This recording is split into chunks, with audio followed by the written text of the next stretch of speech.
did go to muscle memory with the afternoon show. So for the listeners that got 5 seconds of us on Twitter and Instagram with the Average Joe Sports Show, welcome. It's good to have you.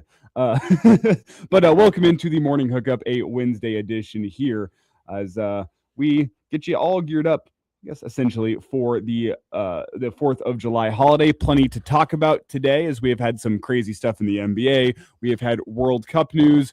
We have had the Hall of Fame class announced for 2026 for Nebraska football. And it's also a very special day, Bobby Bonilla Day. So a lot of things going on. YZ, happy Wednesday. Good to see you. How you been? I'm good, man. Ready to get talking on some sports and then get into the 4th of July weekend. You guys been out in the baseball diamond recently? No, it's been weird. We've been off like the last week pretty much. We've had practice and stuff, but no games or anything. I got out in the baseball diamond last night, and let me tell you what, baseball's better whenever it's in the low 80s, huh? Like last night wasn't bad. It was muggy, and the insects were getting out there. Like it wasn't bad. Like it would have been a lot worse to get out Sunday afternoon and go umpire, but brutal. Yeah, sometimes you don't think about it because like I got used to the low 80s. I'm like, I'll be ready for the 90s. We had some hot games last year. I'll be okay. Yesterday felt hot. My umpire gear smells bad. It needs to go through the wash now. One of the good things about being in the hot sun in the summer is the tan you get. I have a horrible farmer's tan right now, but that's like the only plus when it's super hot like that. Other than that, it's just miserable. I can't do like the 95 and humid and muggy and sticky. It's awful. It's terrible. Yeah. My farmer's tan, it could be worse, but the umpire's tan always comes in pretty bad this time of year, and then it takes until January for it to go away. So that's lovely, but that's a me problem. That's a nobody else problem. If you ever see a man with just tan from the elbow down, you know exactly what he does. He probably umpires baseball. But Bobby Bonilla Day. Yeah. It's every single year it comes up, and every single year I go, this has got to be getting close to being over, right? Still 6 years away. Oh, man. And then what is it, 2 million every year? I think it's like 1.5. 1.5, yeah. $1.5 million every single year from a $5 million payout that the Mets did not want to pay 25 years ago. So they deferred that payment out for 30 years, paying him just over $1 million a year. And it kind of ramps up. There's an 8.2% interest that goes on it every single year. The thought from the Mets being that, and I need to confirm this, I know for a fact that they did think they could invest that $5 million and get better rates of return than 8% on it over the years. So in the long run, they'd be making money. That did not end up being true. So it's been a summer of look at the Mets. And it's a great that in the midst of the Mets being terrible, we can make fun of them even more. It seems like the Mets and their spending money habits or not knowing how to allocate money have been a thing for a very long time. The organization still continues to do that with all of these players that they bring in, and it never works out. And they've been doing it for multiple years. Like you're still paying a guy that has been retired for, since what, the 90s? You're still paying him $2 million every year. This organization's a joke. It's hilarious. It's something every year that's fun to look at and just, like you said, point fingers and laugh at the Mets. Okay, yeah, I was right on this. So let's make it even funnier. Do you know why the Mets thought that they could invest that $5 million and make better than 8% interest, make better returns than that 8% interest? I did not. It's because Mets owner Fred Wilpon was heavily invested with Bernie Madoff. Who is Bernie Madoff is the famous Ponzi scheme man who was making. So essentially, how it worked was he would get investments in, he would invest them and give people massive returns because he would take the money that new people were paying in and pay it off to the old investors. The goal being that as long as the portfolio is still expanding, you'll always have new money to give back to the old investors and give them massive payouts. The problem being eventually you reach a point where you can't grow your investing portfolio anymore and it all collapses. So the Mets heavily invested with Bernie Madoff. They were making good money until the late 2000s, 2008, whenever the entire Ponzi scheme collapsed and the Mets lost all of their investments.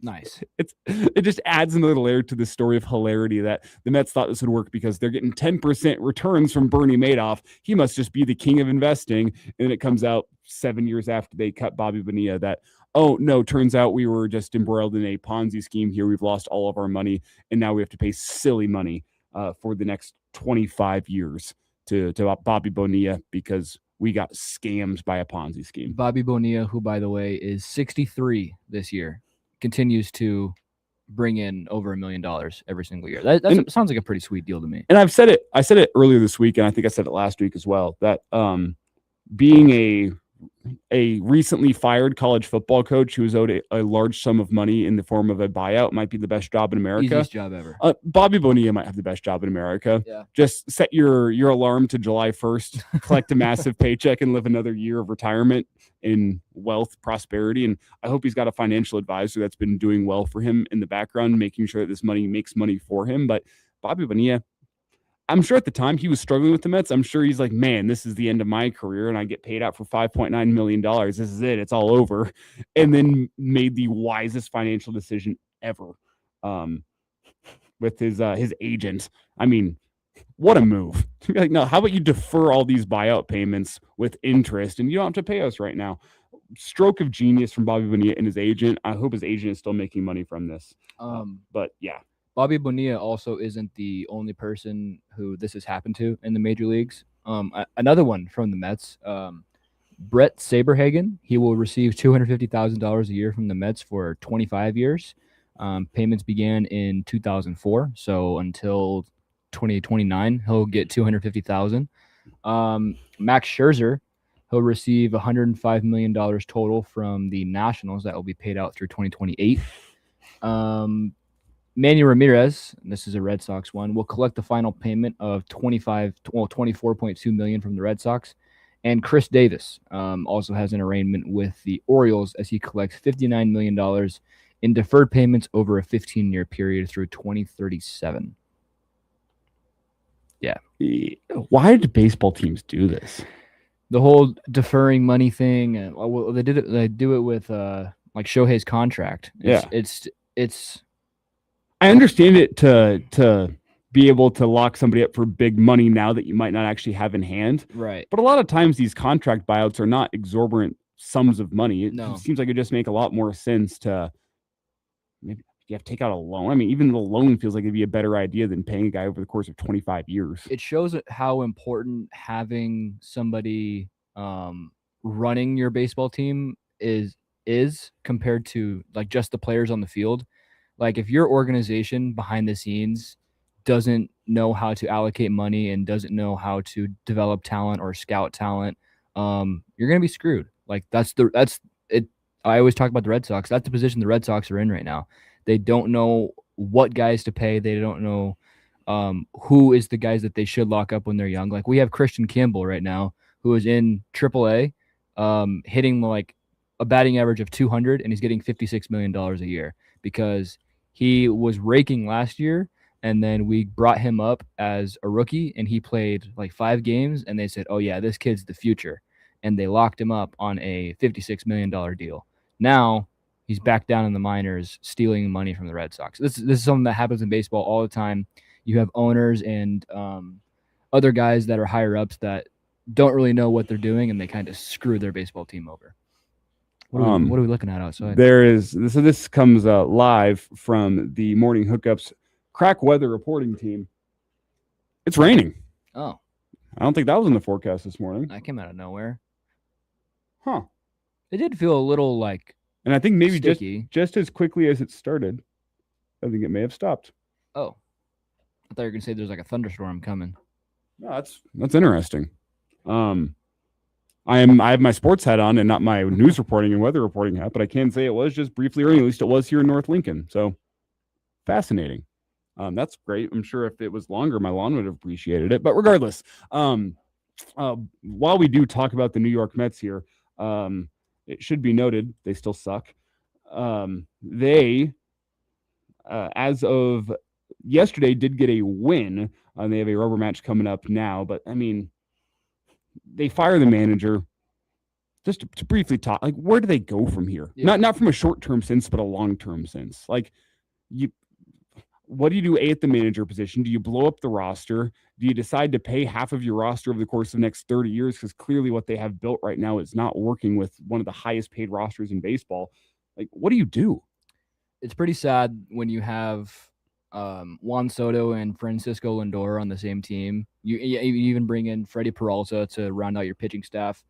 Like this team has talent, but for some reason it just doesn't work. The organization might be cursed or something like that because they have so much money allocated to how much are they paying Juan Soto? It was a ridiculous number. 765 million over 15 years. Francisco Lindor is locked up on a 10-year, $340 million contract. That's over $1 billion, Elijah, between two players. Like, I have no idea what they do because they have gone all in on some guys and it hasn't worked out. You still have Luis Robert Jr. You still have Jorge Polanco. You have Marcus Simeon. Like you have Bo Bichette. Listen to these names that are on this team, and they suck. They're so bad. So where do they go from here? Good question. I mean, Good question. Will anyone want that Lindor contract? Will anyone want the Juan Soto contract? Absolutely not. Absolutely not. That's the thing. Are you going to buy these guys out? Maybe. I don't know. I mean, you're already paying all that money to Bobby Bonilla every single July 1st. You have some young talent, some young prospects that have come up and helped your team out this year a little bit with AJ Ewing, and you have Jonah Tong, you have Nolan McLean. You could maybe offload a bunch of your prospects and try and get something back in return for that. But then that doesn't set you up for success in the future either if you're just sending off all of your prospects. So they have put themselves in a bind, and it'll be interesting to see how they get out of it because I absolutely have no idea how they do. Nor do I. We shall see. We have actually a lot of interesting thoughts on roster construction, free agency, all upcoming in this show. Was we have some thoughts. The NBA's had a wild couple of days with trades, free agency set to open. So I guess set to open last night. So some impending roster moves coming. What does LeBron James do? We'll have some thoughts on the NBA. Again, we talked about the Nebraska Hall of Fame class. We'll bring you thoughts on that as well, and some thoughts on the World Cup, all coming your way on a Wednesday edition of the Morning Hookup. We'll step aside and return in 3 minutes and get to other topics in the wide world of sports.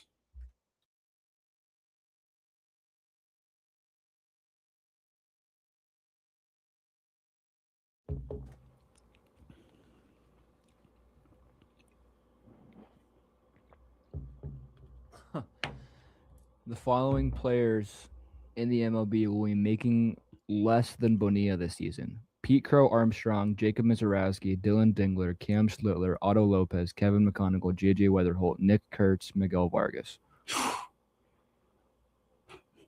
I mean, but Pete Crow Armstrong and Mizorowski are they're guaranteed to be getting themselves some big contracts sooner rather than later. Yeah. I'd expect those guys would sign extensions within the next 6 to 8 months.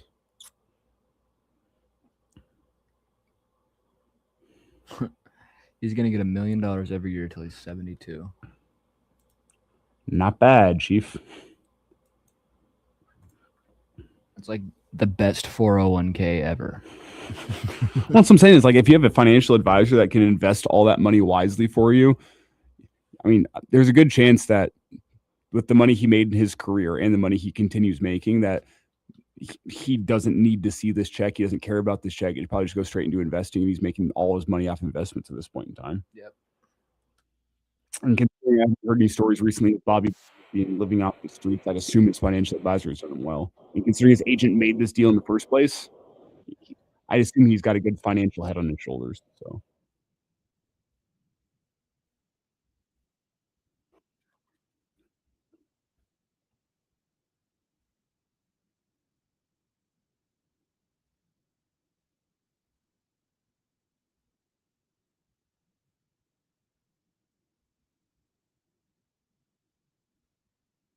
What is he cooking in there?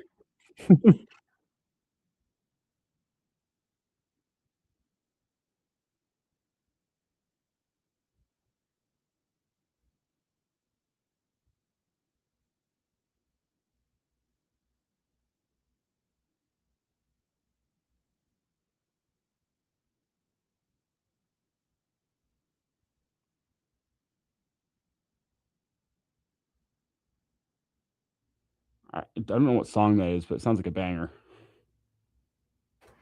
It's the Double Dutch Bus. Okay. Whatever that means.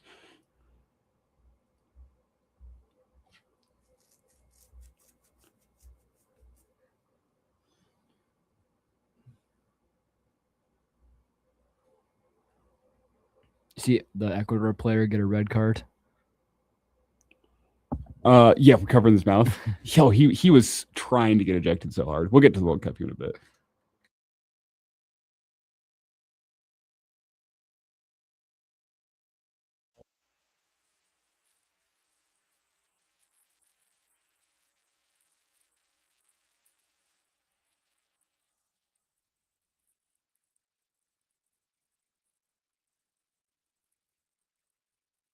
Welcome back into the morning hookup. YZ on the ones and twos. Passing credit off for that one. I'm not familiar. Who does this song? Frankie Smith. I am unfamiliar. Yeah, I am too. I heard this song last night and kind of maybe bobbed my head a little bit. Respect. It's a Wednesday edition of the morning hookup. Bill Hooks has today and tomorrow off. It'll be Elijah, myself, speaking in the third person now. That's interesting. That's how you know it's been a long day of radio already. And it's only 9:30 in the morning, along with YZ taking you through both today and tomorrow.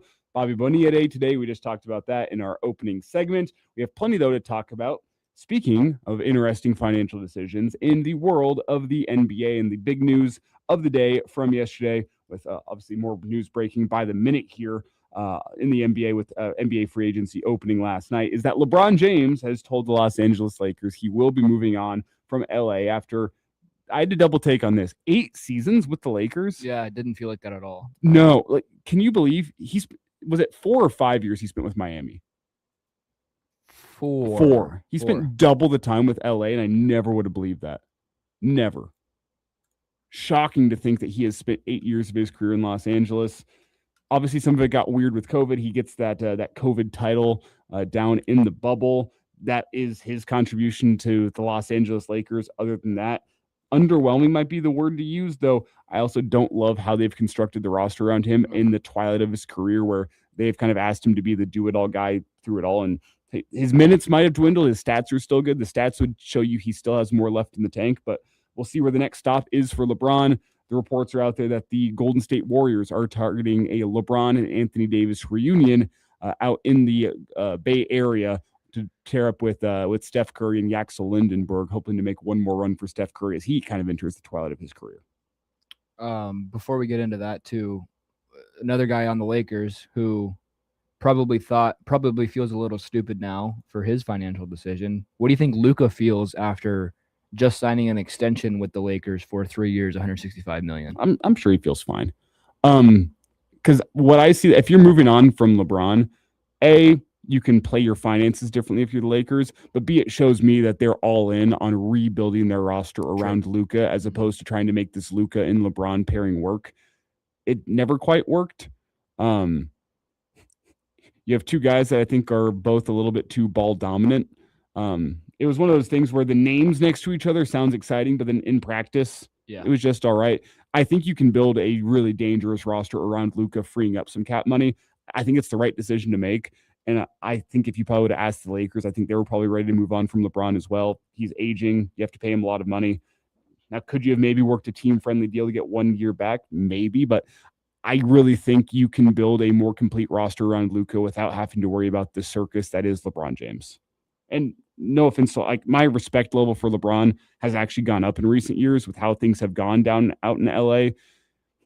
He could have been the guy that's screaming from the rafters about roster construction. Yeah, he got his head coach with JJ Redick appointed to the head coaching position for the Lakers, but really it didn't turn into a clown show out in LA like it could have with some disappointing years for LeBron out there.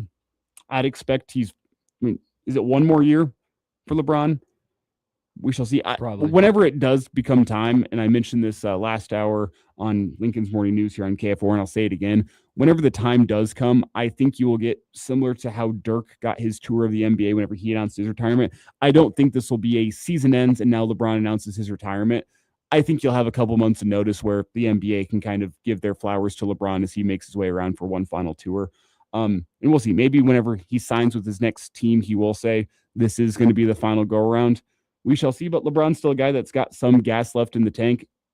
Age, father time, it's undefeated. It has caught up with LeBron, but he's still got enough left in the tank to, I think, be a key contributor to a potentially championship level team. The side note to that being, he cannot be the main focus of wherever he's going to go.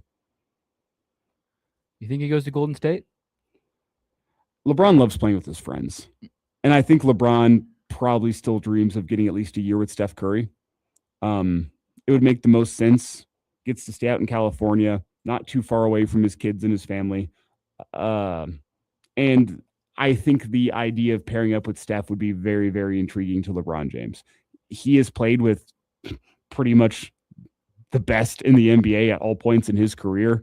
And by all accounts, him and Steph have a great relationship. So I think that would be an interesting one that would make sense for both sides. Maybe a little bit less for Golden State, but also what are you going to pair up around Steph Curry with a guy that I think LeBron will probably take a team-friendly deal if that reunion were to happen. Mm-hmm.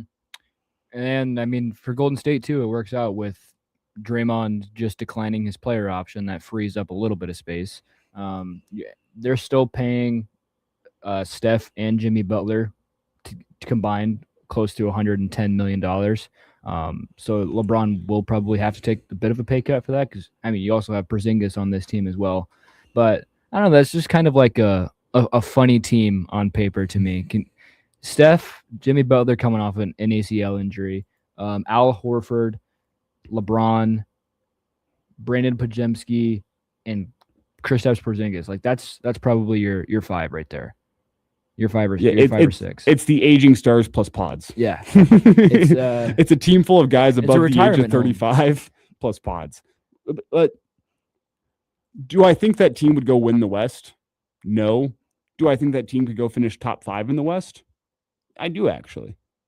You know, like the question for Golden State would be, what are you going all in for? Right. Are you going all in to have an all right season, make some ticket sales, have some fun? Or are you going all in for a championship? This would not be the roster construction where I think I'd go, okay, yeah, that's a team that's going all in on a championship. Right. Like, I wonder how Warriors fans feel about this. Like, do they really want 41-year-old LeBron James on their team, or would they rather have their organization look more towards younger guys in the future, like somebody like a Jaylen Brown who's in trade talks right now, or something like that? You know, I wonder how Warriors fans look at this. And it probably sounds fun on paper, but like you said, are you really going to win anything with it?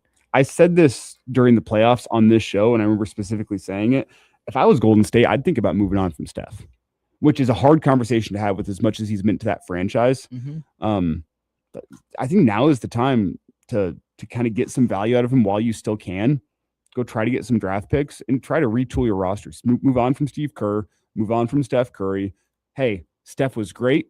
Steph built the Warriors into what they are today. He essentially got them a new arena built out in the Bay Area. If I were them, I'd say it's time to maybe not blow it all up, but to look ahead to the future of the franchise. That roster construction is not a roster that would look ahead to the future of the franchise. That'd be like a 1-year stopgap. Okay, let's see what we can do.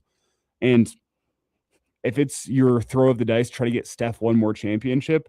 On one hand, I guess I respect it, but I also think that Golden State needs to live in reality and say, that's a team that's a long ways away from the Thunder and the Spurs. Yeah. Long ways away. And that's not a roster that I think would take down the Thunder or the Spurs. And I'd go as far as to say, I think the Thunder and the Spurs probably pretty close to sweeping that team. Speaking of guys moving on, I think a guy and a team that probably needed it more than anybody else in the league, Kawhi Leonard, moving on from the Clippers. Yep.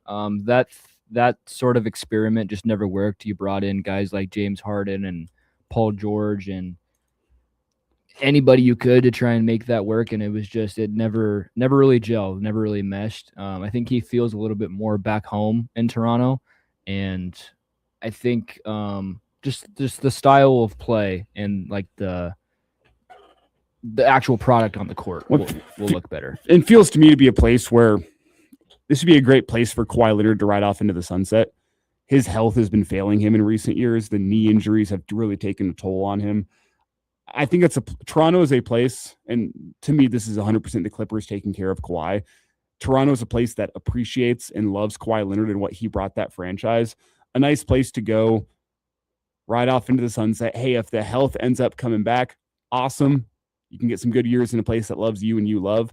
And if the health doesn't come back, it's a place that can appreciate you and send you off into retirement the right way. I kind of sit on the second. Once you've shown over the course of 4 seasons that you can't stand an NBA court, the writing is on the wall in terms of what the future of your career looks like, and there's not much left in the tank. That's not a guy you can expect, like his early Spurs days, where you could expect him to go out there and play 34 minutes of lockdown defense, really good in the mid range, just smooth offensively. He's going to fight for everything. He's not that player anymore. He's not the same guy. No. He's not that player anymore.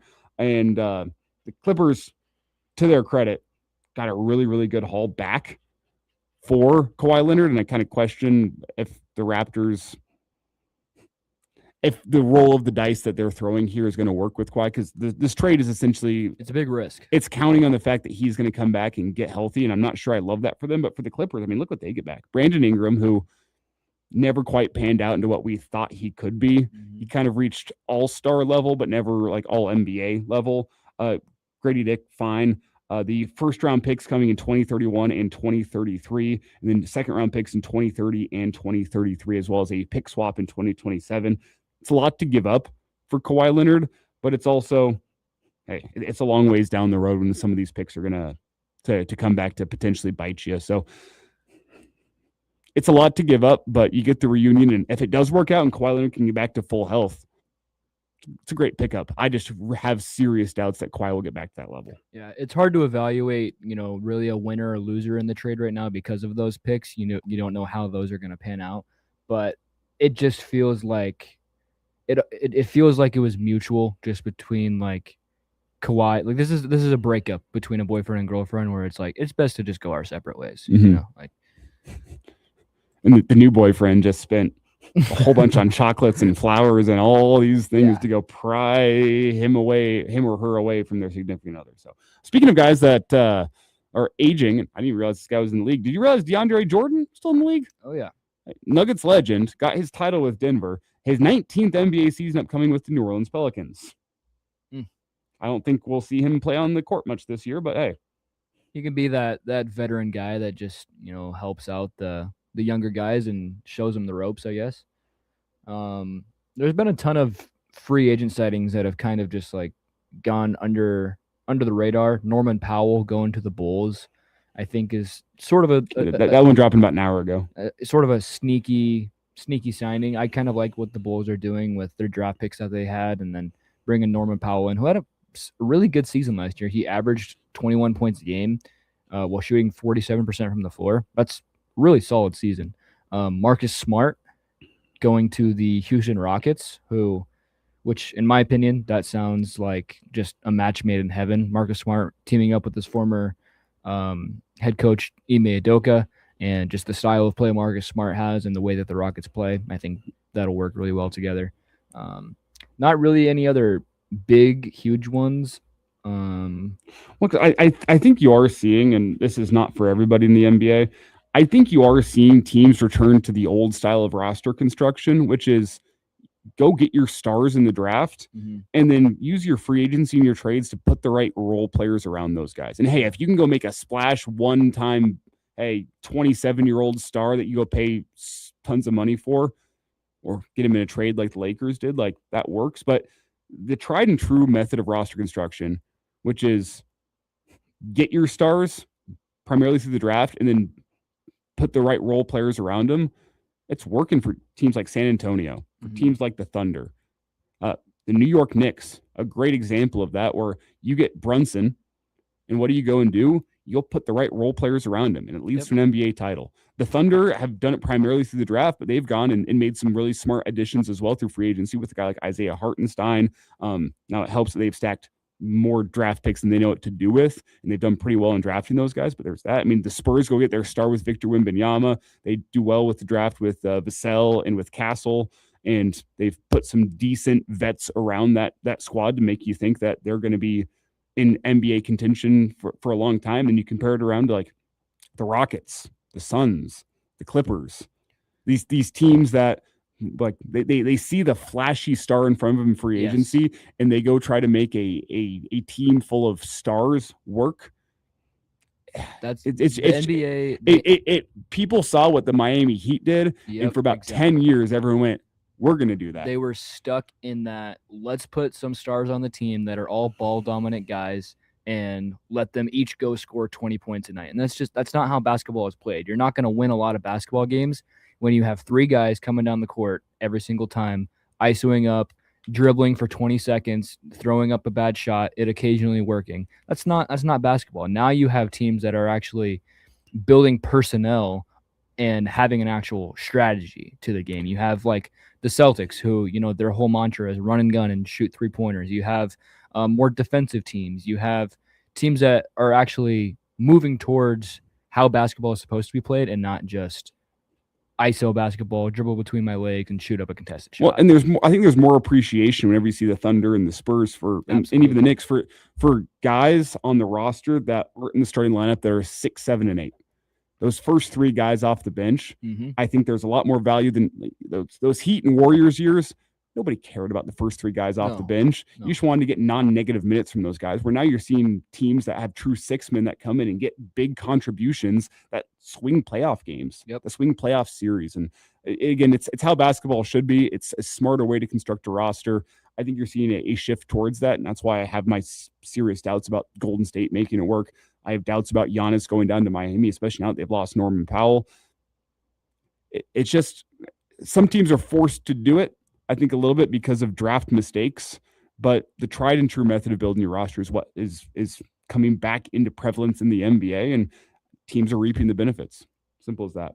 Before we get out of here, this segment, I do want to quickly bring up, I previewed this a little bit at the beginning of the show, but the Nebraska Hall of Fame class released for the Husker football team. I will admit, YZ and myself, being the younger guys in the room, did not get a chance to watch all of these players, but your class, Frank Solich being inducted, getting the Legends Award, the former coach being inducted into the Nebraska Football Hall of Fame. They're the names. The two I remember distinctly watching, as three, Levante David and Corey Ross, as well as Sam Foltz. Guys a little before my time, Corey Schlesinger, Jim Scott, and Charles Fryer.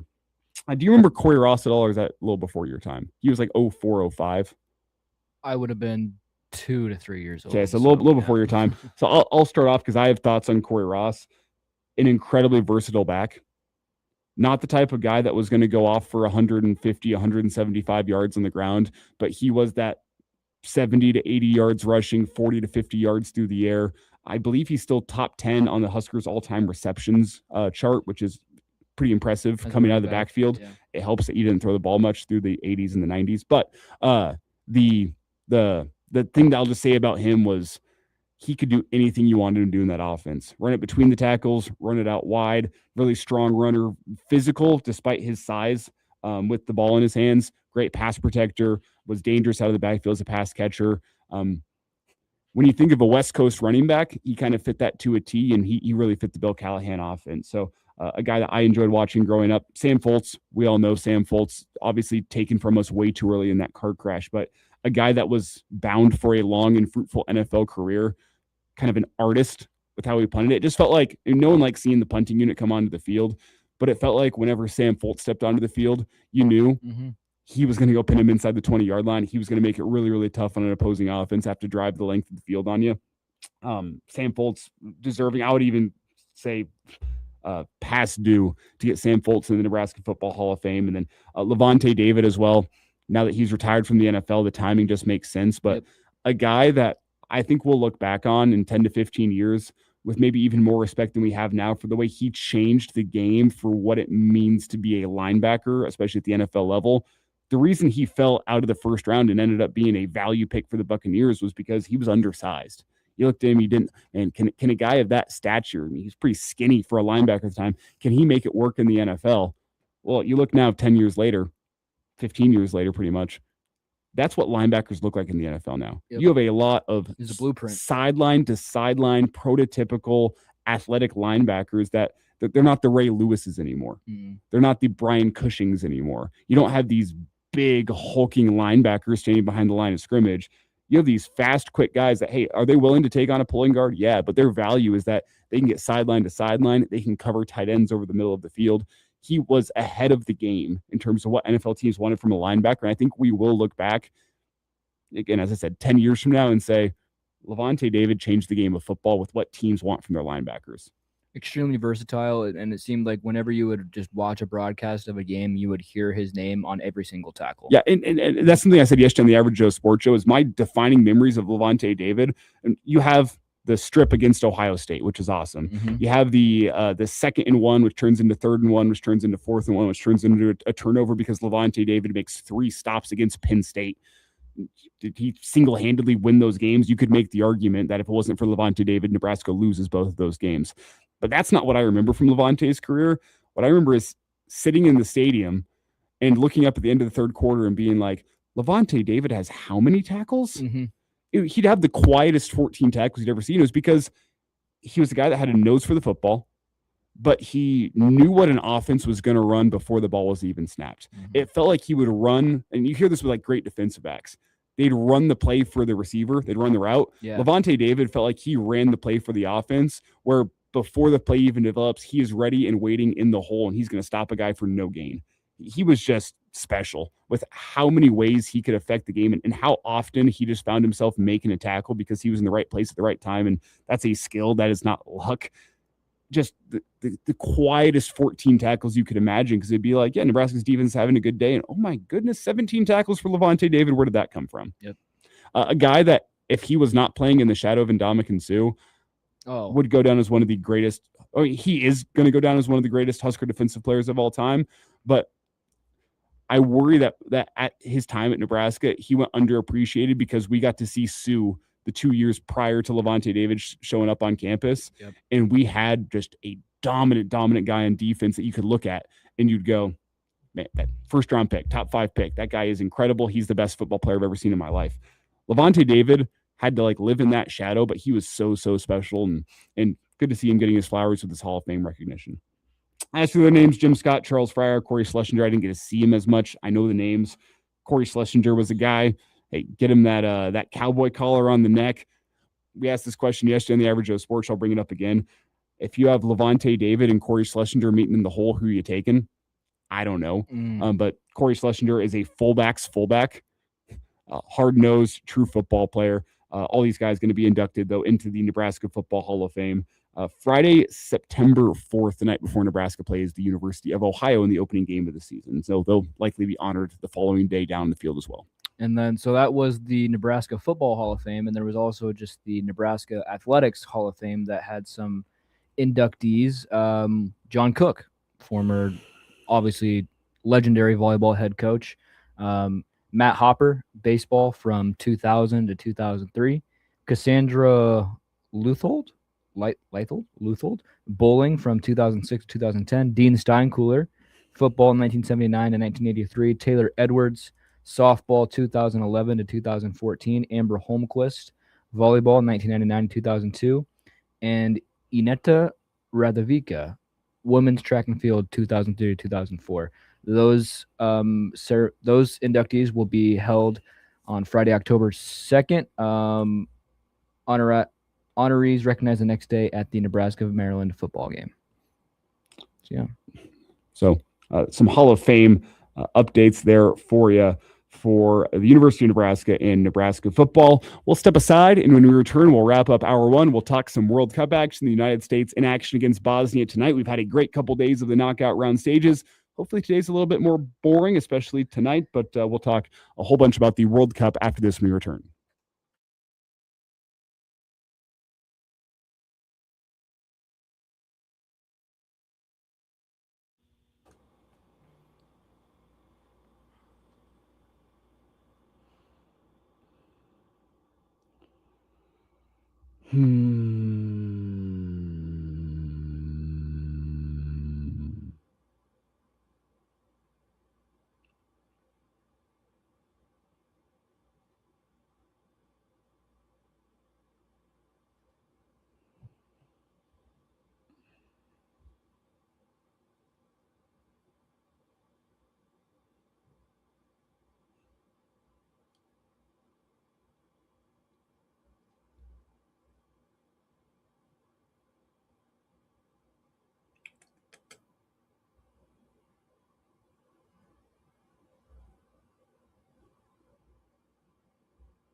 I tell you what, I am ready for the 4th.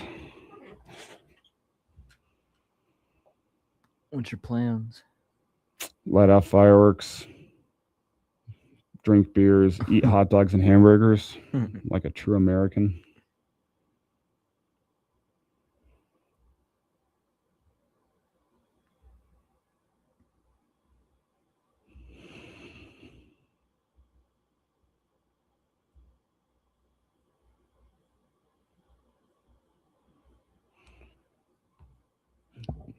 I have a good friend of mine, actually.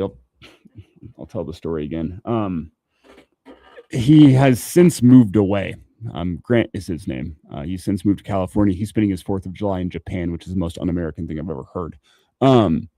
But despite the fact that he has moved away, I still go hang out with his dad on the 4th of July because his dad throws a hell of a 4th of July celebration. He's got a pool, and he likes having us over. We bring good fireworks, we bring the beer. He gets to let his hair down a little bit. And it's like him and all his friends who are all like 60 years old, and then me and my good buddy Kip that are in our 20s that go hang out with all the old folks, and we have the best time ever. So I'll likely make my way over there. I need to text him and make sure he's doing his regular 4th of July celebration. I'll just show up and be like, hey, man, I'm here for the party. I mean, I've done it before. It works. Last year I texted him and he didn't even text me back, and I still showed up, and he's like, good. I think I'm on 7 consecutive years going out there now for the 4th, something like that. I know I got and shoot some guns as well, but we'll see.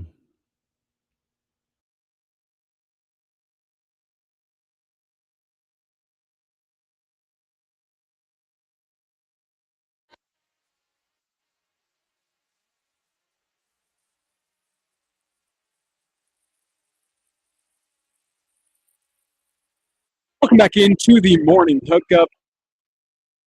Ella Langley to lead you back in here, making her way to Pinnacle Bank Arena here. Is that this winter? I believe. Is it fall, winter, spring, somewhere in there? I'm not planning on going. No offense, Ella Langley. You make great music, but This is the only song I know. But yeah, she probably does make better music. A lot of good music. The World Cup continues as the knockout stages have commenced.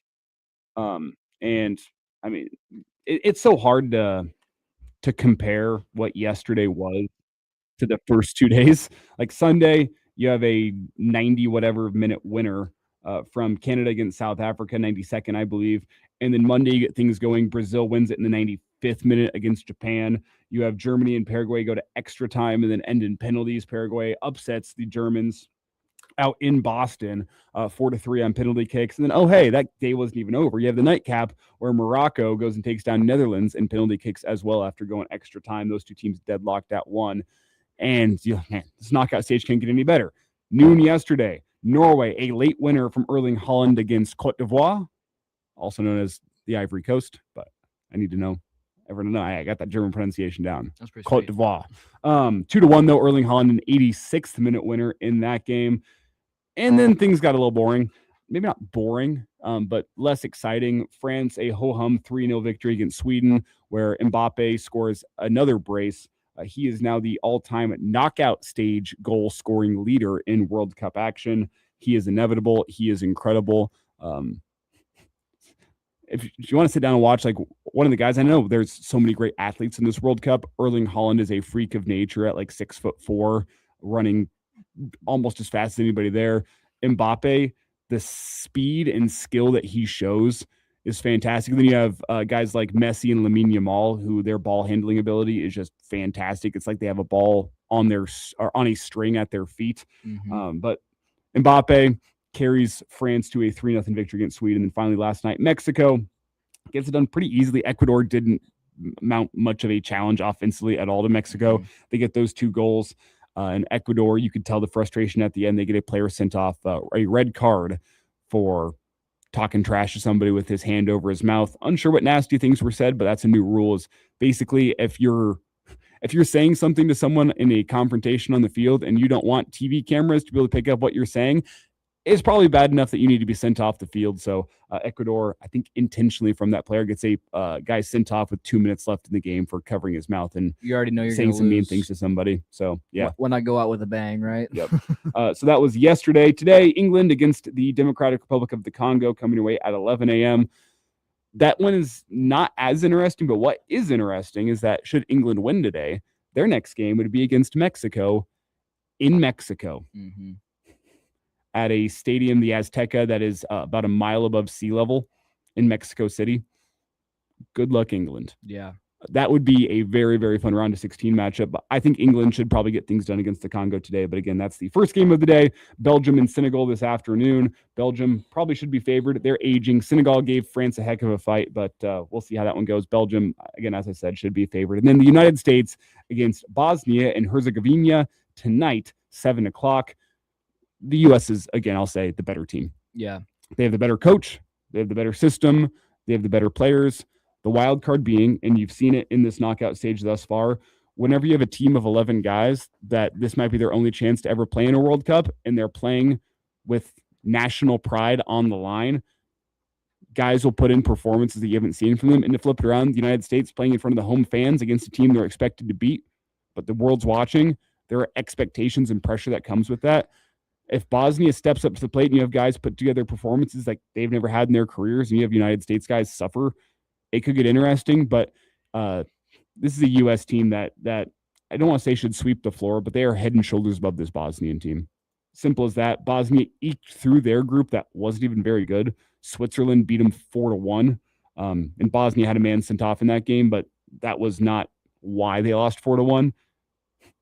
Switzerland, who is just an all right soccer team, smoked them pretty good. Their only win came against, I believe, Qatar, who's not a very good soccer team. The United States is already more battle-tested this World Cup. They're going to be playing in front of the home crowd out in San Francisco. I think tonight should be a celebration of U.S. soccer. Where I get nervous is if the United States doesn't score the first goal. Mm-hmm. Bosnia is not an offensive explosion type team.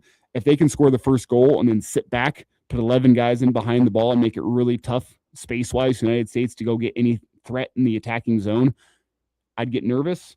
But I also think with the United States, their high-pressure system, how high they play, how much they're going to want to hold the ball, I think the scoring chances will be few and far between tonight for Bosnia. But again, that's where I get concerned. Bosnia scores first. They can sit in deep, make things tough in the United States. That's what I'll be watching for. Who scores that first goal? If it's the United States, I can see the floodgates opening.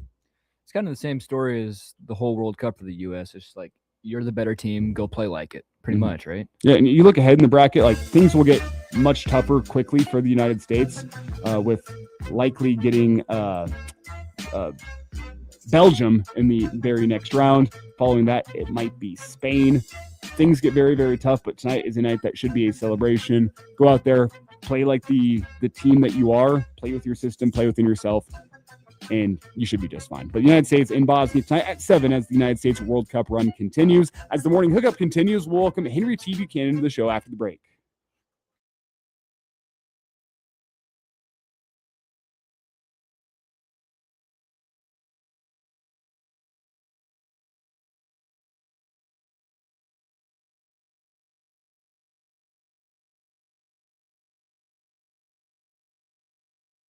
Construction can pose big challenges for local businesses. That's why supporting local matters now more than ever before.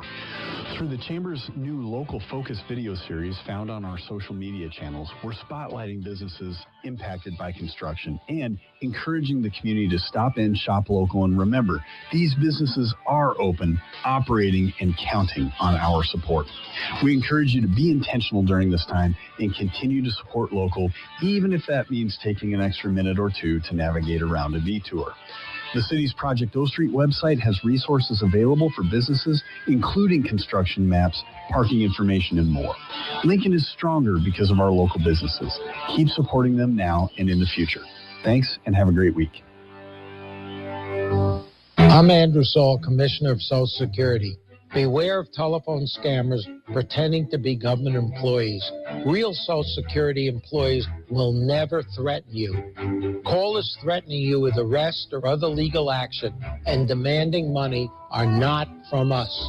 If you receive a call like this, hang up Do not provide them with any form of payment or information. Report the call at oig.ssa.gov. What if your instincts could pay off? With Robinhood Prediction Markets, you can put your sports IQ to work on the games you know best. It's not you against the house. It's you participating in a live market. Buy or sell your predictions all game long. Trade every play with Robinhood. Visit Robinhood.com/predict. That's Robinhood.com/predict. Futures and cleared swaps trading involves significant risk and is not appropriate for everyone. Event contracts are offered by Robinhood Derivatives LLC, a registered futures commission merchant and swap firm.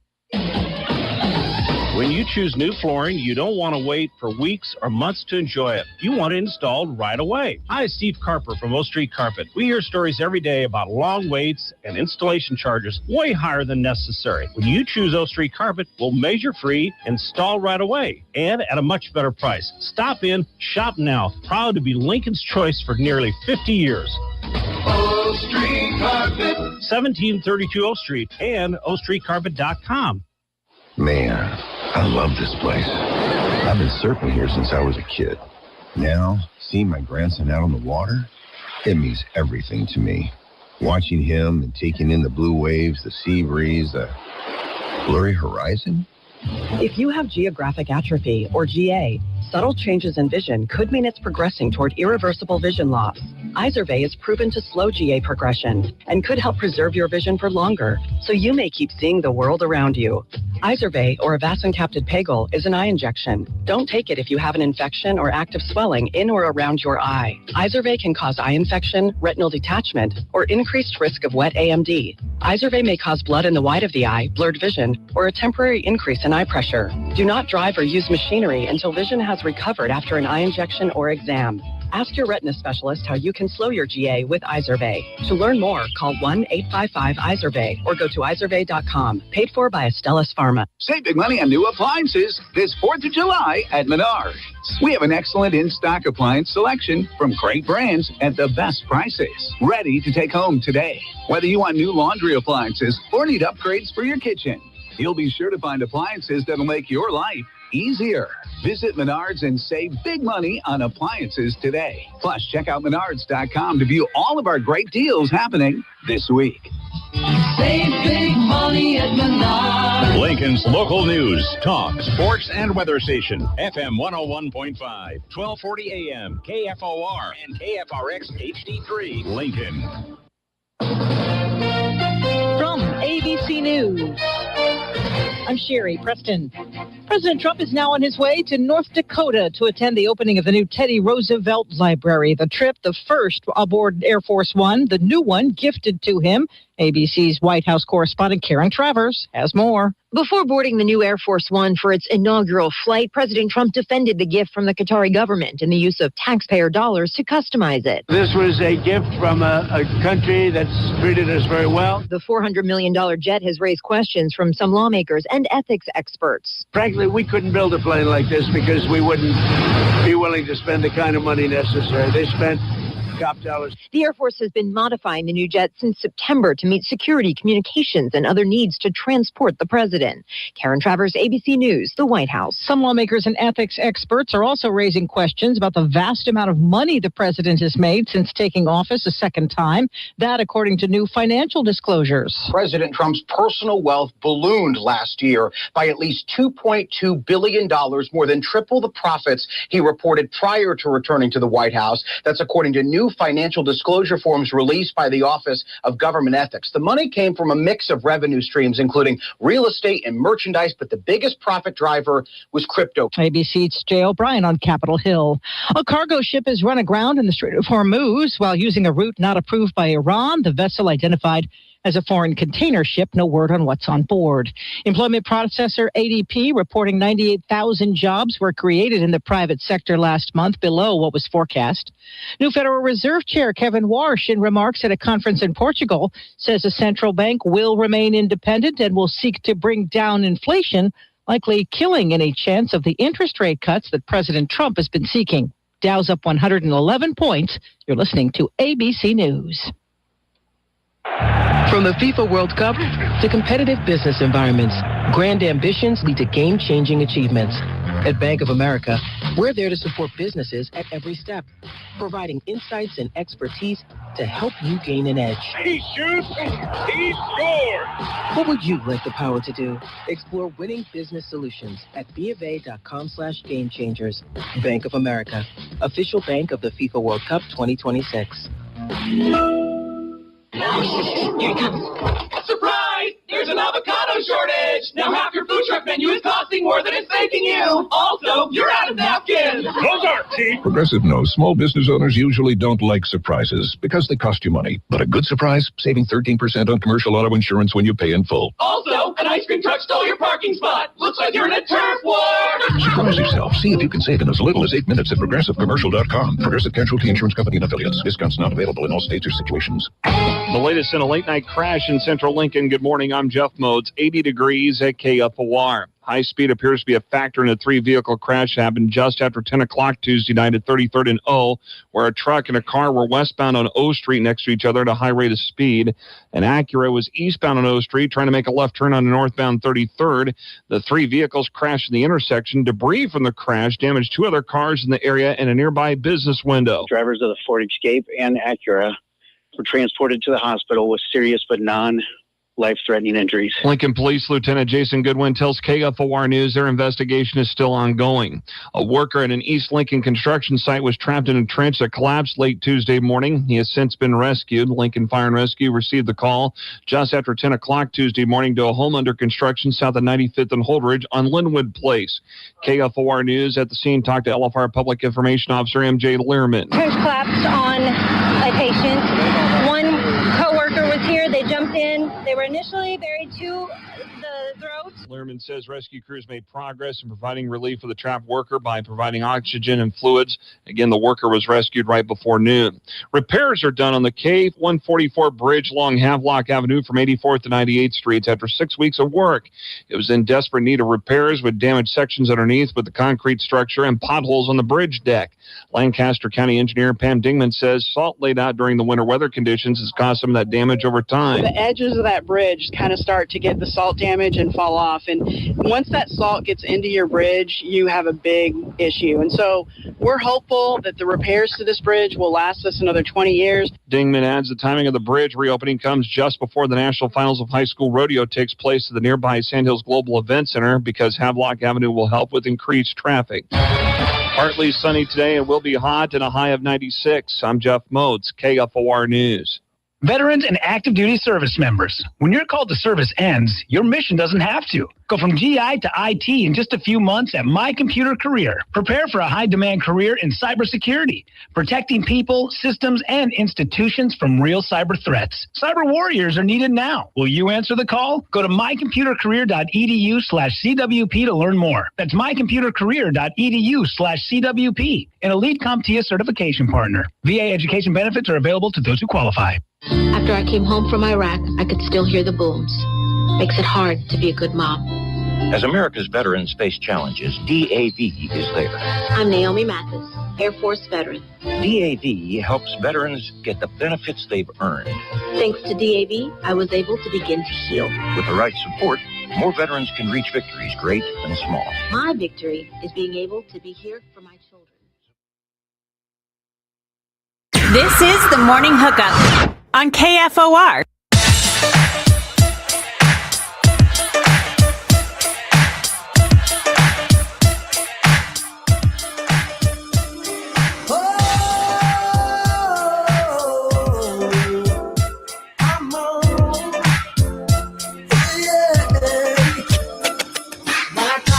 Welcome back into hour 2 of the Morning Hookup. Elijah Herbal and YZ in this morning for Bill Hooks, but somebody who's not taking a Wednesday off is Husker legend, the Mac himself, Henry T. Buchanan. T, good to see you on a Wednesday, gearing up for the 4th of July holiday. Glad that you decided to not take the day off. Oh, wait, I have you muted. There we go. Now we can hear you. Oh, okay. Yeah, I just turned it back up. No, what's up, fellas? What's up, Elijah and YZ? So my guy took the day off, huh? It's the holiday. Was he going to have an extended weekend, holiday weekend, huh? He claimed he had business today, so not sure what that means. Oh, okay. But regardless, we're rocking and rolling. Well, oh yeah, let's do this. But I'm sure he's practiced on this game. He's when I told him I'm going to take the game serious, I think he figures he better get a little bit more practice and until the next time we meet up. So I'll just say that. T, have you been sandbagging on the course lately just to like butter hooks up a little bit and then you're gonna come out and smoke him or what? Oh no, not at all, not at all. That's I'm a pretty honest guy which is not a lot of honest guys in golf. But I tell you what, it's a tough game, and I don't spend enough time playing the game and learning it and practicing it. But I thoroughly love to play the game. I play every Sunday morning, first tee time around 5 a.m. here with a group of guys, and we walk the back nine and get a breakfast with it. And I used to have beverages with them, but they have their beverages, whether it's Bloody Mary or what have you, and it's just been a weekly thing for years, but not one of those weekly things where I'm practicing on my game and trying to fine tune my skill set and to get better, because I just enjoy it. And then it seems like the folks that are really, really good at it get upset when they have a bad shot. With me, I just laugh it off and keep it moving. T, I did see you were honest about your score last week. After you sat down with us, you went out to Woodland Hills here in the Lincoln area, and I did see on the 18 Birdies app you were honest about your score there. Absolutely. I put every stroke down. I don't move the ball, and maybe a little fairway, like if it's in a divot or something, I might move it to the side, because that's I know the pros, they probably just still hit it, but I'm not a pro, so but that was my honest score. What was that, 107 or something like that? 36 over. I just saw. Which, hey, that beats my last score out there. That ain't too No bad. way. It's not bad. Oh, beats it by a good amount. No way. So we're okay. We have to go play sometime then. Not that I'll feel superior, but it's nice playing with guys that's in my league. I think we might be about similar out there. To be fair, last time I played out there, it was a February golf round, and I hadn't swung the clubs in a while, and it was rough for me. I don't think I broke 110, but I think I could. Next time I'm out there, I feel confident I could break 110. We could have a pretty competitive match. Absolutely. And you know what? That's a long course, too. I mean, I love the course. It's a long course. My buddy Mike Hansen, he's an attorney in town. I think he's federal defender. Works out of Omaha. But anyway, actually a big guy, about 6'10", 6'11". He said now that he's getting older, he's around 6'9". Still looks about 6'10" to me, but he played a little ball, some basketball at South Dakota State, and then got his law degree at the University of Nebraska. Big Nebraska fan and one of my best friends. And he's, and I actually beat him by 2 strokes, and I rarely ever beat him. And they say you're not playing against each other, you're playing against the course, but the score is the score. And the same thing in PGA. Whoever has the lowest score wins. So you're competing against the course, and you're competing against the guys you're playing with. And so, but it's nothing to feel good about, because I played in that Team Jack fundraiser with Bo Reed, Eric Piakowski, and Kedrick Ford and Jason Peter. And I think they used 2 of my putts the whole 18 rounds.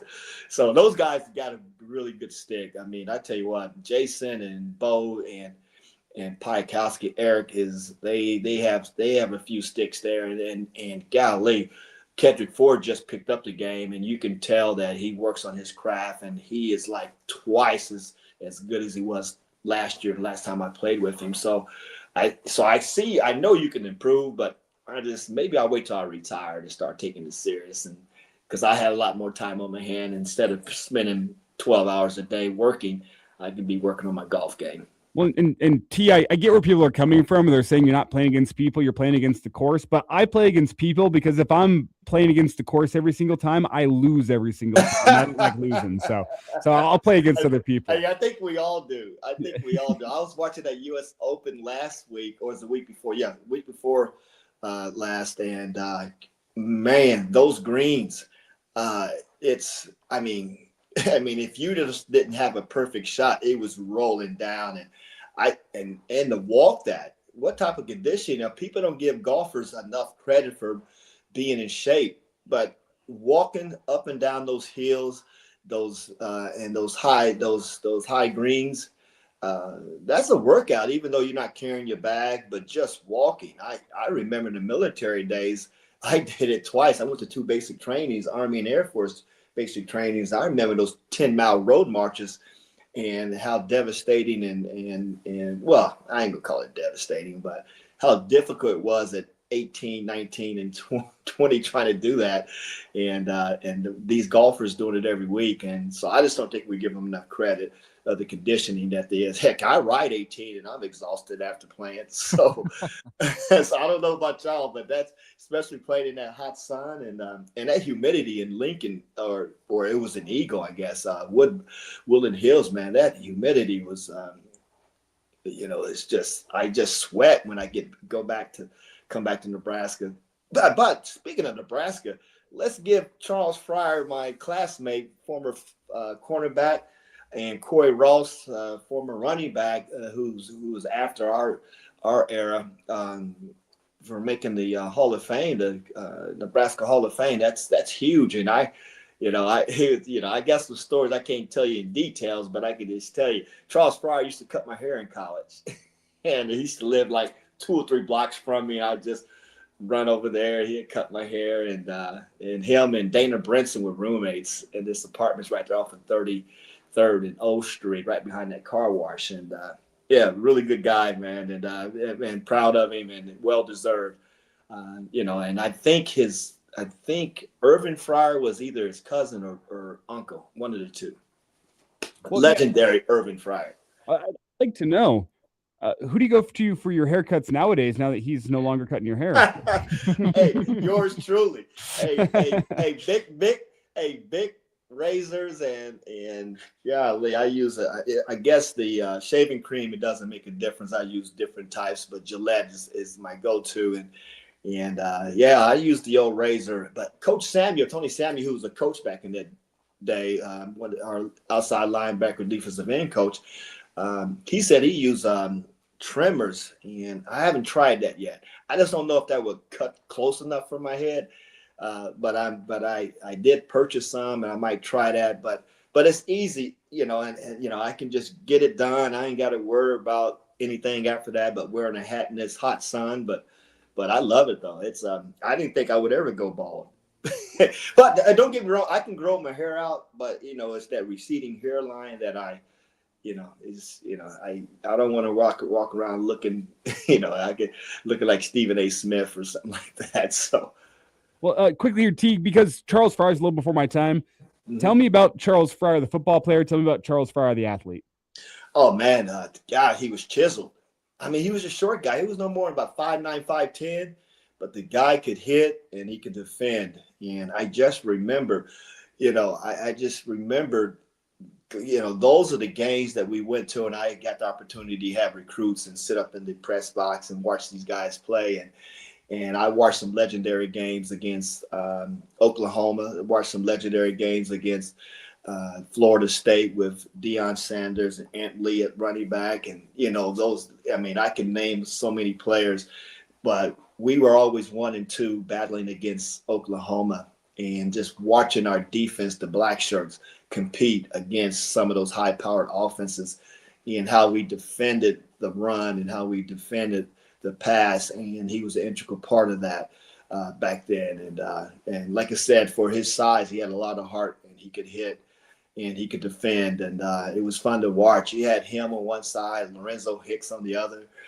And, when Lorenzo not only was a really good athlete, he was a hell of a basketball player as well. And that was a lot of those guys. Morgan Gregor, I still say, in my opinion, the best basketball player that played football in Nebraska that I've ever seen. But I didn't get to see everybody even after, because I heard Kenny Cheatham and some others have some skills, but I didn't see those guys play. But I did see Morgan and Eric Warfield and those guys. But Charles, man, is a super laid back guy.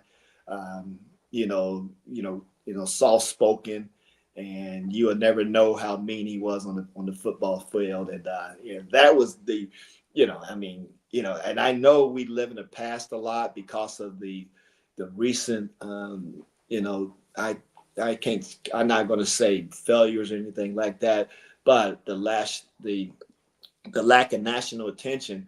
Back then we had it all. Barry Switzer and T.O. I mean, that was a legendary rival back then, and it was fun to be at the university at the time and to watch. And I still lived in Lincoln when we started winning those national championships again after Bob Devaney. Those 3 out of, it should have been, in my opinion, we should have won 4 out of the last 5 years. And I still, to this day, is still ticked off about that phantom block in the back, or whatever they called on Baron Miles on that punt return or kickoff return, whatever it was. And I remember watching that game, and we missed the field goal in a, it was rainy and muddy and what have you to win. And we should have won that game. And that still sticks in my mind. And I tell everybody, and I know Bill has asked this question before, what games do you remember the most? And from a basketball standpoint, I remember the losses more than I remember the big wins.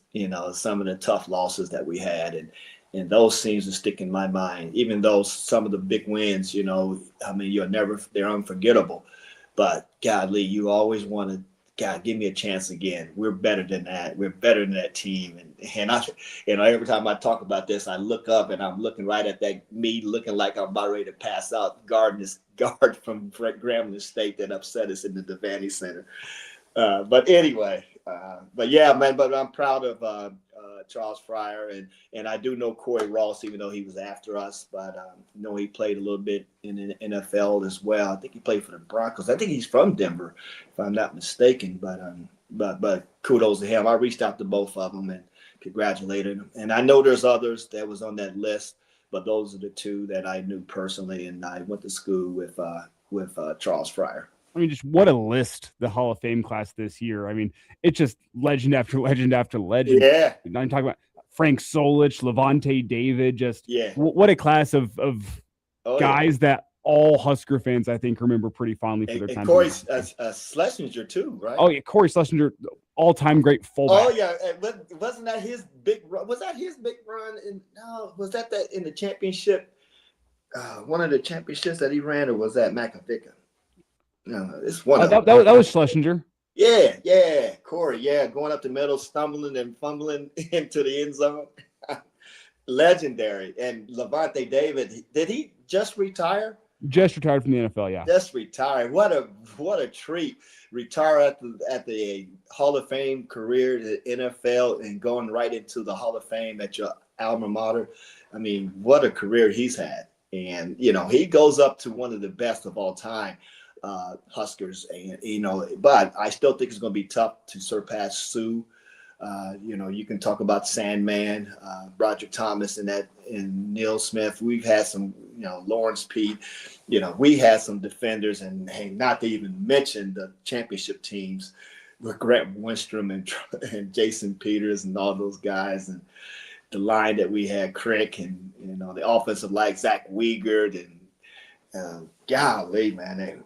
I mean, but it's fun. It gets you get your chills when you talk about some of the players, the legendary players that we've had in the past, and we're just, the fans and all of us are just waiting on that type of success, and to be able to talk about, we still have had some great players over the years. Don't get me wrong, but when you're winning championships and Steve Taylor was first team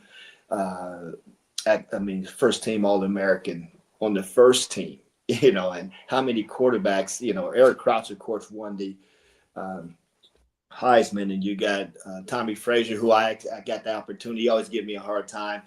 Saw him at the Team Jack event, and he gives me a hard time. Says every time he see me on social media, I'm traveling.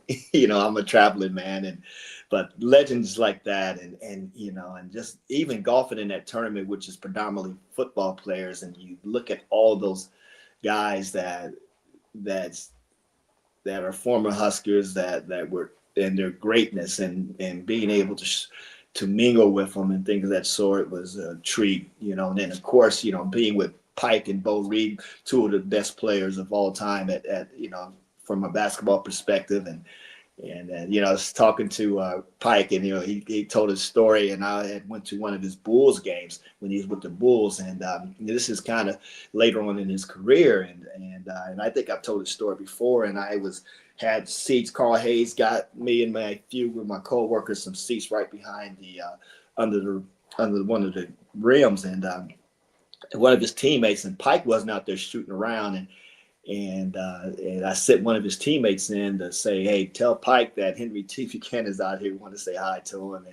And they came out for their main warm up. And Pike, as soon as he came out in line, he started looking left, looking for me, and just left the line once he spotted me, came and gave me a hug. We talked about that and how he defended Michael Redd that game. They was playing against the Bucks, and Michael Redd was a scoring machine, and how he pretty much locked him down. And Pike made the comment that a lot of teams try to focus and expose him as a weak defender, but rarely anyone scored on him. And one of his assistant coaches had made that comment to him as well. Now, he didn't make any defensive teams or anything like that, but Pike didn't make it easy for some of these NBA players. And I remember playing pickup ball against him and what have you. So, but yeah, that's just something about Nebraska and former athletes and just being able to reminisce and talk about some of the old times and some of the things that you experience and pick their brains about their experiences as well. And that's what Nebraska is all about. But we need football back in the national conversation. No matter how well all of us are doing, other sports are doing, we got to get football back to where it needs to be. Husker legend Henry T. Buchanan with us here on the Morning Hookup. And T, if you don't mind, I think we're going to step aside, take a quick break. We have more thoughts for you. We need to get your thoughts on LeBron James moving on from the Lakers. How is he still playing at age 41? We got thoughts on that, some other NBA moves, and some Husker basketball thoughts, all after the break with Husker legend Henry T. Buchanan. Yeah, Elijah, you made me feel good, man. I thought you said you would beat me by 20 strokes when you mentioned my scores. Oh, there, T, we couldn't hear you. What was that? I said you made me feel good about my golf game because we're about even. How about you, YZ? You didn't say anything about your golf game. I'm okay. I'm pretty much right around the same as you guys. I can break 100, but it's not by much. Oh, so you're a little better than we are. barely. Because I broke 100 before, but I've rarely broke 100. And when I do, it's I'm ecstatic. And everybody says, well, you need to break 90. I'm like, man, I'm still working on 100 and doing it consistently. 90s, that's 2 or 3 years down the road if I ever make it. I am still fighting to break 100. I've gotten close. I've broken 105. I'm still yet to break 100. Yeah, I broke 100 a few times, but not low hundreds, like 95, I think is my lowest of all time. Definitely not. I mean, came close to breaking a 90. Maybe if I get one of these, par 3 courses. They still got that par 3 course on 40th and South, or Ager. Acres, that's still there. I might go and dominate that course, just play irons and see if I can break 100 there, play it twice. If you can't break 100 on the par 3 course, we got problems. Hey, well, I used to play the State Farm League and back in the day, and it used to be North 40 right there off of 84th and Adams, and now they tore it down and got some other businesses or housing there now. But we had a State Farm League there, and I remember trying to break 50 was like I would do cartwheels if I ever broke 50. I couldn't hit irons. I dang gone sure couldn't hit a driver because I think it's 1 or 2 holes you can use your driver. So I still struggle with that. But I'm telling you guys, I'm going to start practicing, and it's going to be a whole different conversation in the future about golf.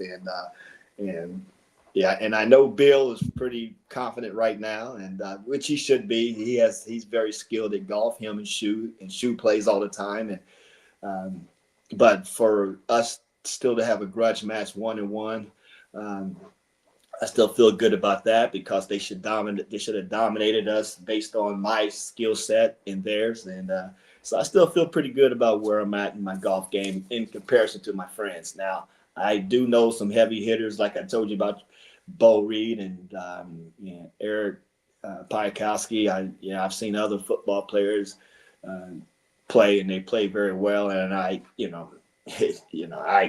like I said, I don't take it serious. We're coming back.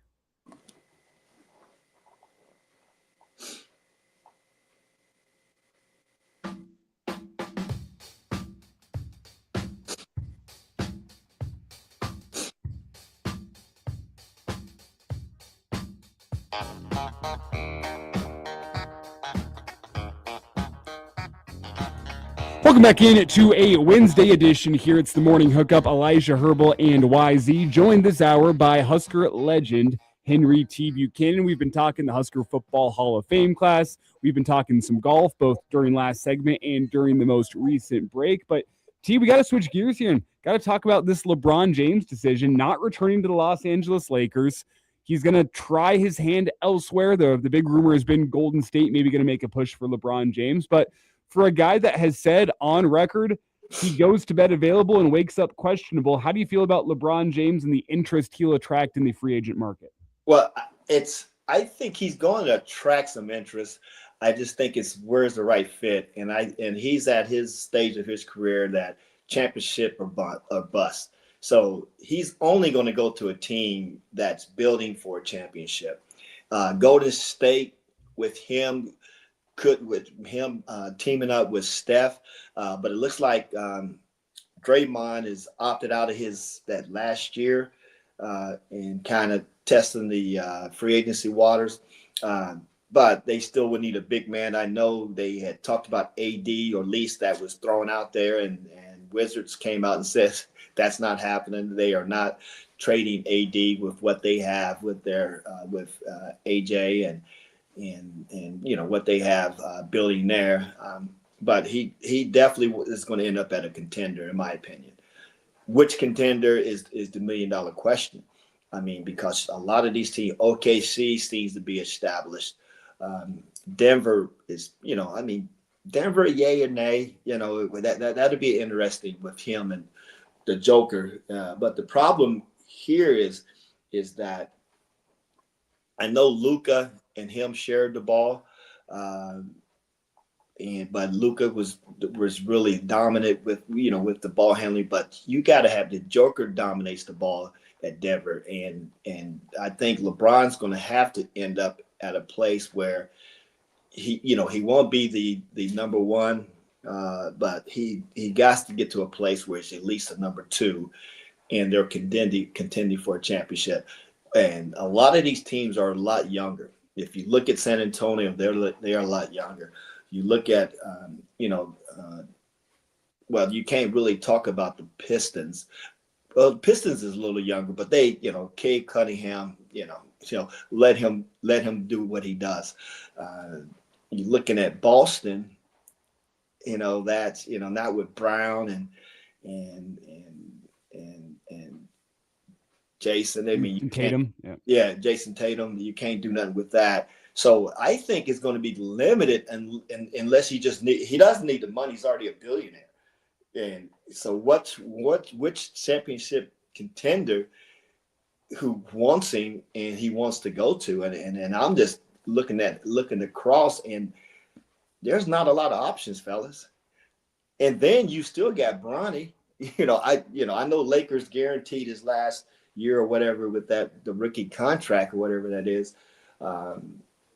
And I know him and JJ Redick has a really good relationship since they had that podcast together. So I don't think that's going to impact him other than if he have to resign. So it's going to be interesting because I would love it. I'm a Pacer fan. Come to the Pacers, man, and make us, we can use a experienced person with Halliburton coming back, and then you see what happened with Rink Mass if he can stick on that team, or even coming to the Suns, with Booker and helping out that team. I know it's a lot of teams that he can help that make him become. I still think he has enough talent to make teams a contender, but championship caliber, I don't know unless he just goes to a team that's already built and ready for it. Because these teams, and if you watch the playoffs last year with this young talent, and these guys are just I mean, they are just playing at a whole different level. But kudos to LeBron. That's what, 41, be 42, what have you, be 42 during the season, to be in the shape that he's in. And I guess that $1 million a year that he spends with a personal trainer and staying in shape, man, is worth every penny that he spent to keep him going and playing at this level. But also, is it time for us to move on and see who's the next LeBron? And because there's multiple candidates for that, you know. And then I saw where Minnesota, I know they picked up Ja Morant, but the point guard just left and signed with Boston. The little lefties, the Connors. Mike Conley. Mike Conley just left. You know, maybe he can go there and be the point forward with Ant-Man and with what they have. Now that would be interesting. I mean, if you think about Ant-Man and they got a big man in the middle who doesn't need the ball, and you have Ja Morant, who, you know, who's not really a true point guard, but he's just a baller, a superior athlete than most of the NBA players. I think that would be a place that I think that he could fit in and actually make them a championship contender immediately, and they would be a tough out in the playoffs if they're healthy. Well, see, this is something we Elijah and I kind of touched on in the first hour, just the overall evolution of roster construction in the NBA over the last probably 10 years, because teams kind of saw the blueprint with what Miami did with LeBron, Wade, and Bosh. Yes. And thought that they could just throw a bunch of stars on one team and it was going to work out. And that's just not how basketball is supposed to be played. You're starting to see now teams are starting to get their younger guys and then build around them and build like more of a team based on personnel rather than stars. Yes, and you're absolutely right. When you look at each of these teams, they all have at least one star. You know, Wemby, Cade Cunningham. You have SGA, Halliburton. Yeah, SGA. You know, everybody has one, and you build around them. And you're building young talent.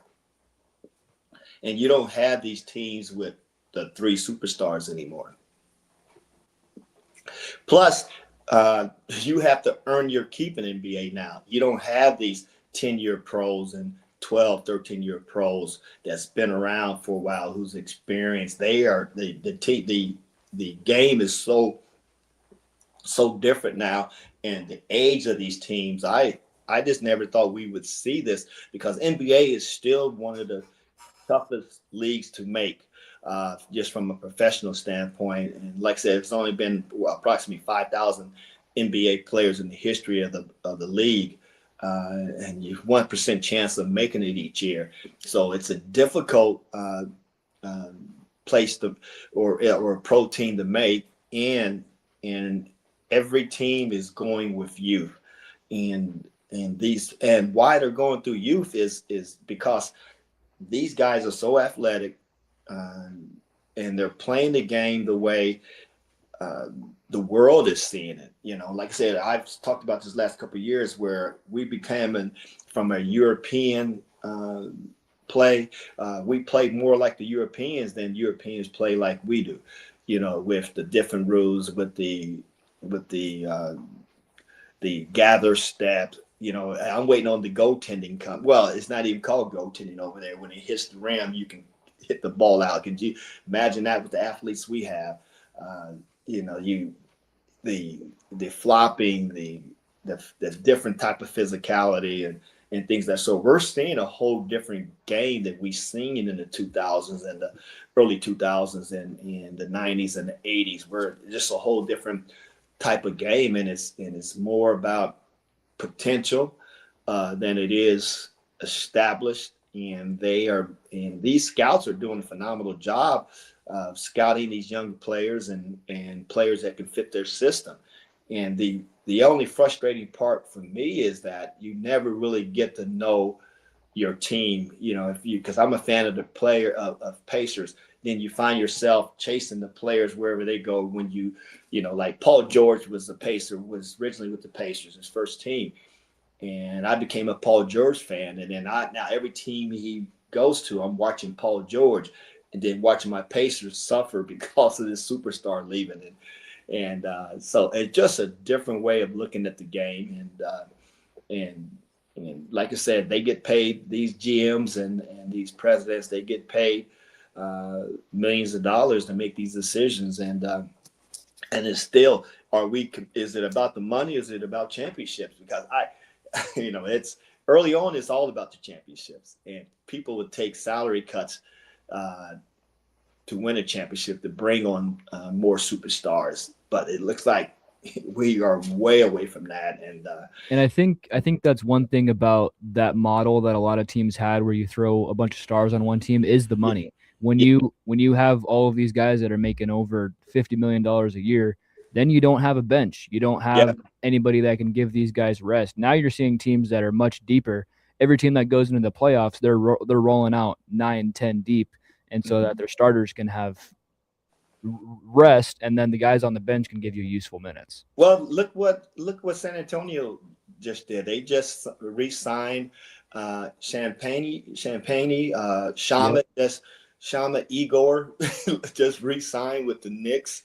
I mean, they're keeping their core players that kept them there, and they're not having to break the bank by doing it. Mm-hmm. And I'm sure some of these players can go to other teams for more money. Don't get me wrong. And I'm liking what I see. I'm not a Knicks fan. I'm not a San Antonio fan. Well, San Antonio, I'm kind of, because my cousin played there, Brandon Paul.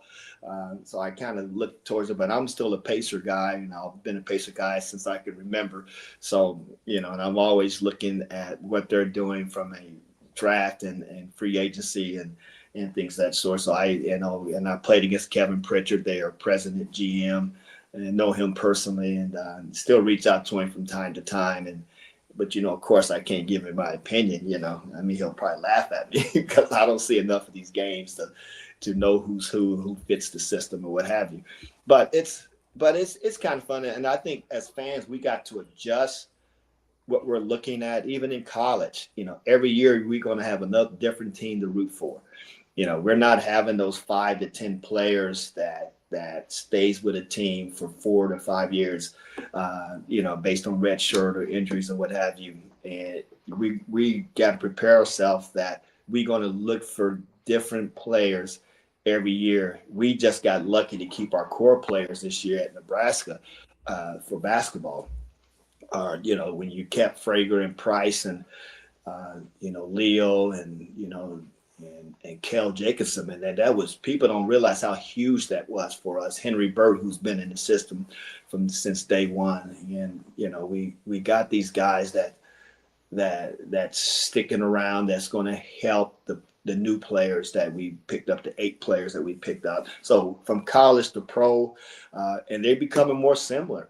And now you got money and you're going to the highest bidder, everybody, but you're a free agent every year in college. You don't sign a 2 or 3 year contract like they do in the NBA. And NBA, keep in mind, it's all guaranteed, a lot of that money, where unfortunately for the NFL, their contracts are not guaranteed, so they're in a whole different boat. But it's still fun to watch, and I'm interested to see where LeBron fits next year. But I think his best fit the team that needs him most is probably Minnesota. That's just my opinion. And be for him to run that offense and get Ant and Jay Morant running up the court and finding them, and the big man clogging up the middle, rebounding, and forwards who can shoot and defend. I wouldn't be surprised if he don't end up there, because I hope if he's still looking for a big contract, then come on, LeBron. I mean, you're great, but come on, fella. I mean, go win another championship, because, that's the problem. You're still behind Kobe and definitely behind Jordan, and so you're tied with Steph with a number of championships. Either play with Steph or go to Minnesota. Be my 2 teams that, if I was LeBron, that's where I would go and try to win a championship, because you're never out of it with Steph. So let's keep that in mind. Well, T, as you kind of talk about LeBron and maybe embracing a new role if he wants to make another run at a championship, last thought here before we get you out, as you look at the Husker basketball team, and you have guys that step in from different schools that had different roles at different places compared to what they're going to have at Nebraska.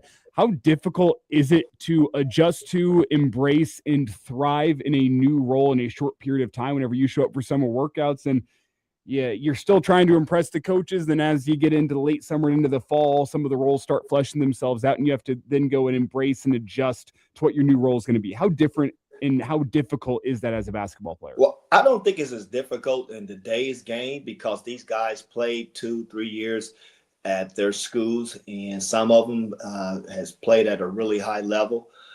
San Diego State, you remember they were in the Final Four a few years ago. Utah Valley State, like I said, they competes very well in their conference. And Belmont, they've been in recent March Madness and some great teams. So, they're coming from really, really good programs, and they but now that Coach Hoiberg and his staff have found that, has figured out that formula. And what I mean by that, the players, the system that fits this team, the character, and now they know what it takes to not only move forward in the March Madness and making the Sweet 16. Now, next year we're looking at Elite Eight, potential Final Four based upon how these transfers adjust. And we got a couple freshmen in there that can play. We just don't have any freshmen. Both freshmen that we have can flat out play. And the big men, and as long as we got big men that can run the floor, who can shoot the perimeter shot, who can pass. Now, again, I mentioned last week, the big kid from Belmont may not have the passing skills that Rink has, but athletic-wise and running, defending, and rebounding, he's a little bit better than Rink Mass, and the size that we have. And from what I watched last week in practice, we already kicking it on all cylinders right now on both ends. How these kids are playing and how they're adjusting to the culture and the offense and defense that the coaches are teaching them. And I think, D. Vic told me last week, don't overdo it, in drinking this Kool-Aid, but D. Vic has to come to practice with me and watch what I see. And I'm going to keep drinking the Kool-Aid, and I'll keep sharing my thoughts on that. And this team is going to be ready. And I predicted top 5 last year. I'm going to do it again this year, or maybe even higher, because even though we're going to have a target on our back, but I think this team is built for it. The coaching staff is built for it.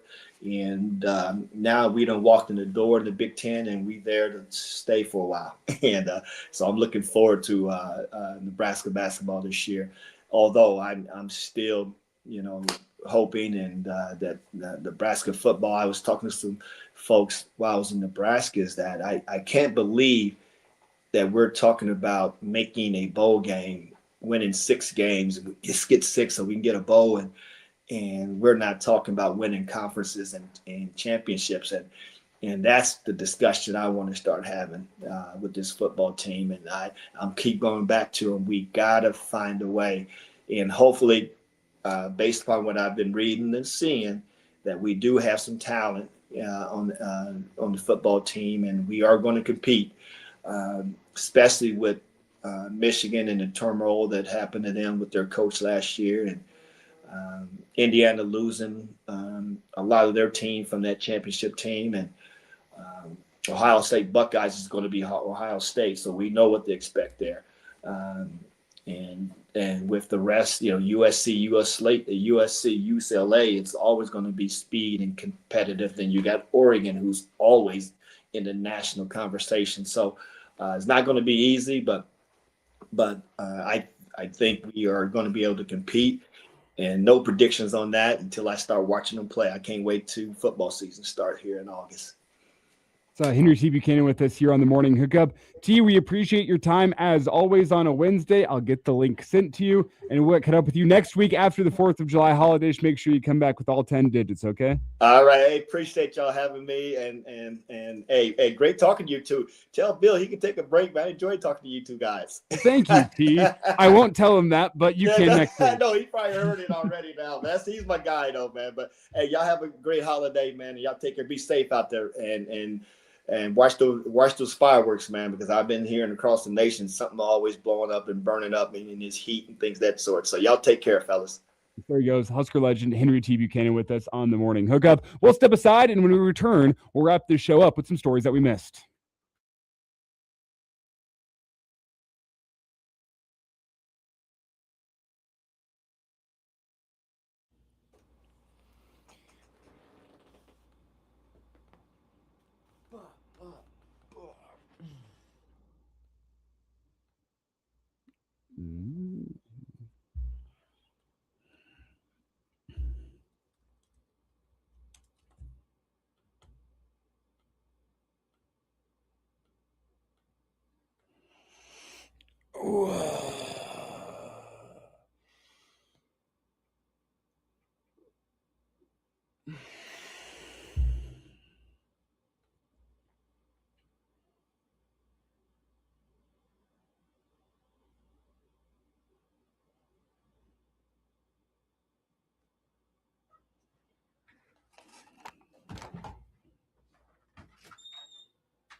Well, just me hanging out now. I'm not sure where YZ's off to.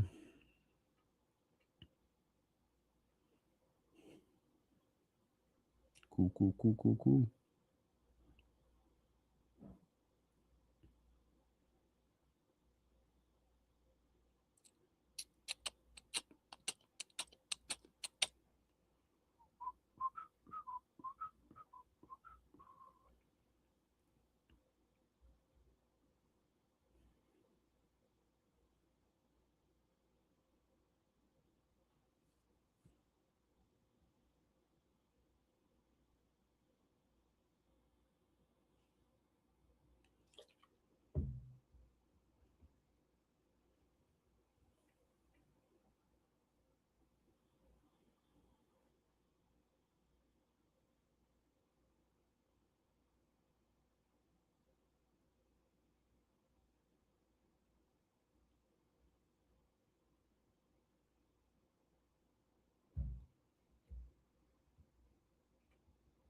The stories we miss.